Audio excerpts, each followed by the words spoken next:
back to MyView TV, the people's platform, the home of undiluted news, reviews, updates, and your daily dose of entertainment. Don't forget to hit the notification bell, leave us a comment, like, share, and subscribe. I don't bring nobody forward in your cheer for me. Everything what you see up my natural talent. Man, me tell you something. You see, when you know what to please the audience with, it's simple, me. Thank you, Lord, for this wonderful and amazing blessing of today, for the word of hope which gives us strength, for your love that makes our life meaningful, for your peace that gives us comfort, and for your grace that renew and restore our life. We give you our praise. Wagwan, people, hope everybody doing okay, hope everybody doing all right. People, 100% think I go on the news, so I can just jump in it. A man has been charged with murder in relation to the stabbing death of his nephew in Moreland Hill, Westmoreland on Saturday morning. Fitzroy Fray, age 56, a labourer, I mean, always tell me no lie, don't name labourer, of Old Road, Moreland Hill in the parish, was charged on Monday after a recording of an eyewitness statement. Report reaching our news team from the Westmoreland Police that 36-year-old Kish Evans, a welding technician, late of Old Road, Little London, to the home of his uncle. Whilst there, an argument developed between them, at which point Evans started walking out of the yard, which is situated at the top of the hill. Here wagwan now, people. Fray allegedly pushed his nephew from behind down the hill. Evans sought refuge in a neighbor's yard. However, Fray reportedly followed Evans there and attacked him with a knife. Yes, people, one little bird knife, remember that, man? Matter of a kawarachik, you understand? Which he used to stab his nephew to the left side of his chest. According to the report, Evans subsequently fell to the ground. And guess what, people? Fray fled the scene. Yes, Fray fled the scene. People, may I tell you the truth. Remember me and they talk about this already. Somebody if you talk about this tomorrow, but hold on there. And there's alone family kill family. Me want to listen good now. Hold on, me can ask her one question. The war between the Kings Valley gang and the Lincoln man them still have one, like how ISIS dead now. People can tell you something. You see the shooting you see one son with the little 5-year-old boy dead. That never happen, you know. That never happen. All them here say, don't go at the funeral, you understand? Them same set of family tell them say don't go at the funeral because when 6 bastards stab up him cause of Papa, he never did defend it, you understand? So, the family tell them say, yeah, what you do? Don't come at this funeral. When you come at this funeral, we are going to kill you. And that is exactly what happened. As a matter of fact, the father they want them to the father to come to a conference in me, you understand, go jump for like 2,000 around with that shirt. They never want that. Funeral they want to go. You want to go and power go because it's back a ball in now. It don't make no sense. I cry till my blows wet. When we go to the hospital and my sister we are come home and he not come home with me weak out. God no. His father and the young man that died are close friends, so that's why his father bring him because his father not leave him. His mother shouldn't carry nothing, his mother shouldn't go. Because they get warning until it's not good there. Because they go dead.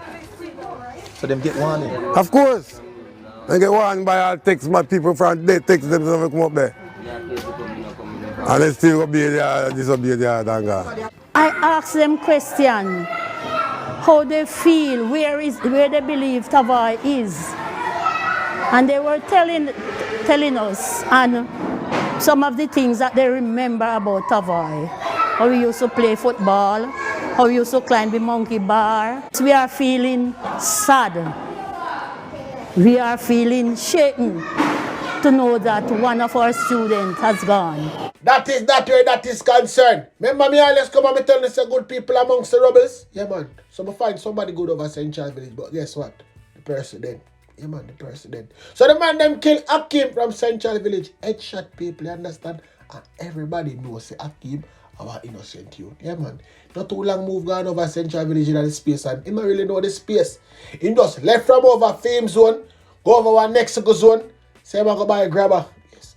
Say I'm go buy a grabber people and the man them must say, wait, come in the enemy's camp, brother. Come from the enemy's side, and the man they slap him. I'm telling you this. Headshot too. Yeah man. Headshot. Man them bossing Chelly. Shadow Star. He rough. Rough. Anyway, people, I can move on and give the people them some other things that are going on in the news. Time after time, I come and I tell them, say, take them time on the road. But them not here. So who not here will feel. You understand?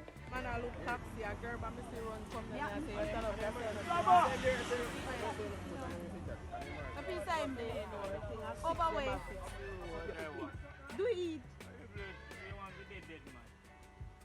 Then if you want to know how you bike turn, so I tell you. Anyways, watch me kind of move on with the news. Teachers at the O3S Primary School in St. Anne's walk off their jobs on Monday, protesting the alleged assault of a vice principal by a parent on the school compound. According to the report reaching our news team, a teacher confiscated a student's cell phone after it was used in class. The device was subsequently handed over to the vice principal. It's alleged that another student contacted the mother of the child whose phone was taken. On the arrival at the school, the mother reportedly attempted to retrieve the cell phone from the vice principal, who resisted the attempt. A tussle reportedly began. Yes, people, the parent and the teacher start fighting about bag of things, you understand? A matter of fact, the parent come for me to have a teacher. Yes, that is exactly what we're going. You're the teacher, I'm say now. Enough is enough! We're tired of it!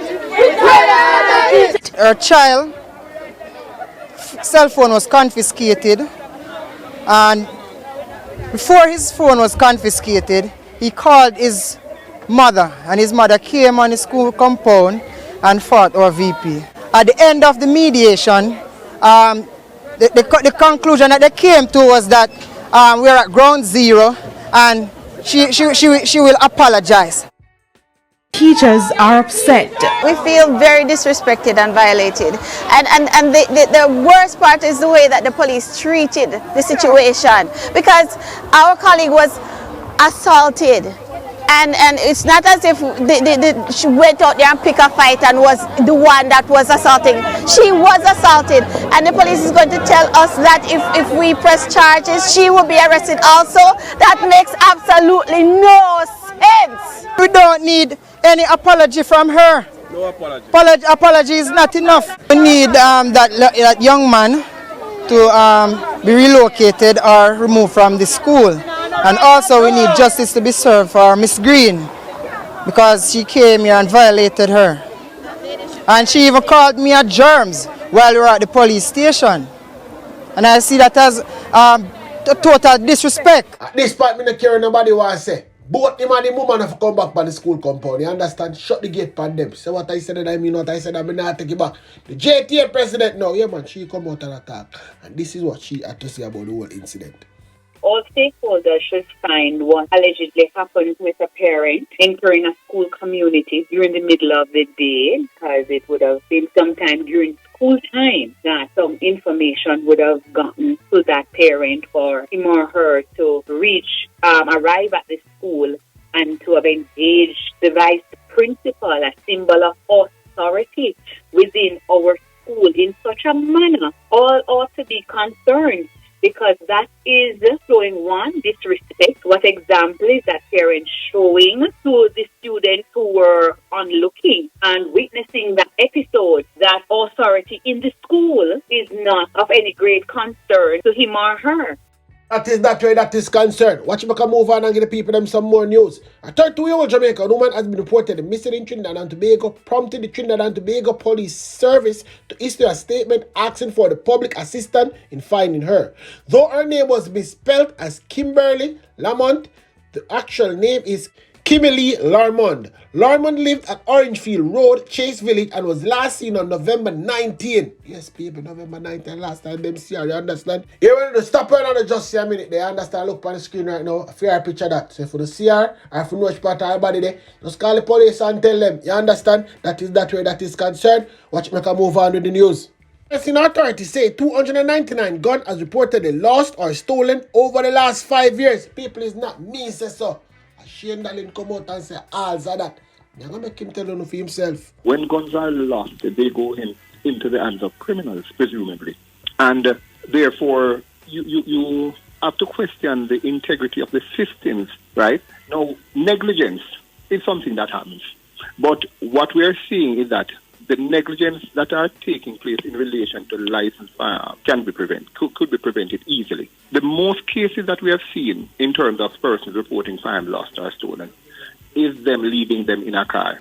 The numbers can be less far less if license holders are more careful in the management and handling of the firearms. The police taking a proactive approach in charging persons. I'm not aware in terms of from the police statistics, the total number that have been charged, right? But I know that in the case concerning Mr. Paul, he's not the only person that the police have charged, right? The other persons have been charged in the past for it. The overwhelming majority of the cases are the result of what I would deem negligence.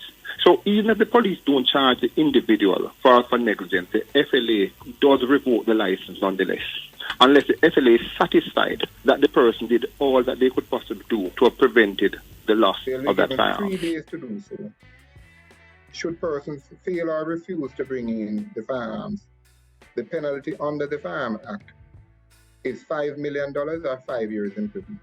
The process thereafter is that we will move to conduct a destruction process in which we intend to destroy over 5,000 firearms before the end of this year. But we are not stopping there.